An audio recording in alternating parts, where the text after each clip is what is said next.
नमस्कार मैत्रिणींनो, प्रियंकाज रेसिपीमध्ये आपलं मनापासून स्वागत। आज मी तुम्हाला ब्रेड व बेसनच्या पिठापासून तयार होणारा झटकीपट असा पोटभरीचा नाश्त्याचा प्रकार दाखवणार आहे, जो खायला अतिशय चविष्ट लागतो व सकाळच्या गडबडीमध्येही हा झटकीपट तयार होतो। शिवाय हा पदार्थ तुम्ही टिफिनलाही देऊ शकता। मुले अगदी आवडीने खातात। चला तर मग रेसिपीला सुरुवात करूया। यासाठी इथे मी 5 ब्रेड घेतलेले आहेत। ह्या रेसिपीसाठी तुम्ही ताजे किंवा शिळे कोणतेही ब्रेड इथे वापरू शकता। आता मी इथे एक बाउल घेतला आहे व त्यामध्ये मी पाऊण वाटी डाळीचे पीठ घेतलेले आहे। शक्यतो हे पीठ चाळूनच घ्या, म्हणजे त्याच्या गुठळ्या बनत नाहीत। आता यामध्ये मी 2 चमचे तांदळाचे पीठ घातलेले आहे।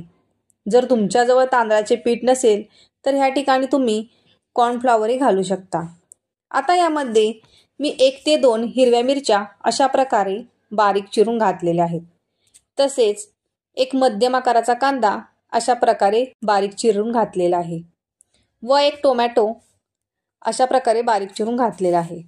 आता यामध्ये अर्धा चमचा जिरे, 1 चमचा चिली फ्लेक्स, अर्धा चमचा गरम मसाला, 1 चमचा तीळ, बारीक चिरलेली भरपूर कोथिंबीर, चवीपुरते मीठ व थोडीशी हळद घालून हे सर्व मिक्स करून घेऊयात। आता यामध्ये मी थोडे थोडे पाणी घालून घेत आहे। हे व्यवस्थित मळून आपल्याला घ्यायचं आहे। ह्यामध्ये थोडं थोडं पाणी घातल्यामुळे गाठी बनत नाहीत। बघा, मी इथे अशा प्रकारे हे बॅटर तयार करून घेतलेले आहे। याची कन्सिस्टन्सी बघा, जास्त घट्टही नाही व जास्त पातळही नाही। आता यामध्ये मी ब्रेडची एक स्लाइस घालून ती अशा प्रकारे पिठामध्ये डीप करून घेत आहे।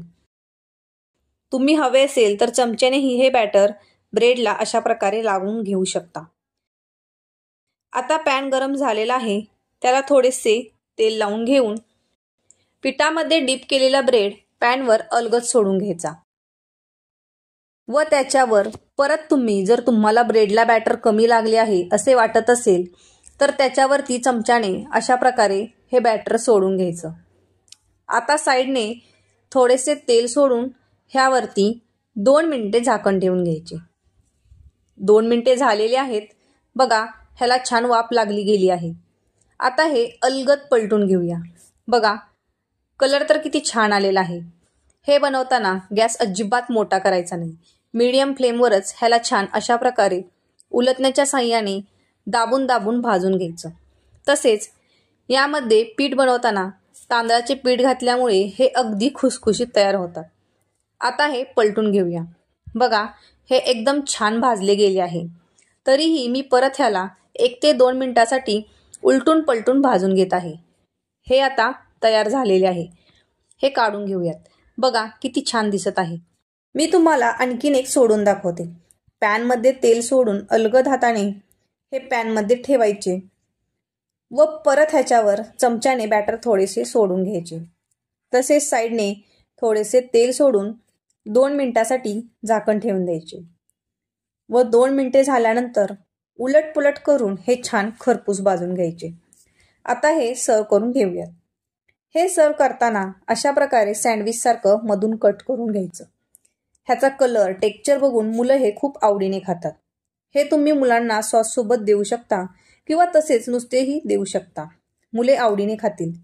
अशा प्रकारचा पदार्थ टिफिनला बनवून दिला तर लहान मुलेच काय, पण घरातील मोठ्या व्यक्तीही टिफिन नक्कीच फिनिश करतील। मला खात्री आहे तुम्हाला माझी आजची रेसिपी नक्कीच आवडली असणार। त्यामुळे तुम्ही ही रेसिपी घरी एकदा तरी नक्कीच ट्राय करून बघा। कशी झाली हे मला कमेंट्स करून सांगा।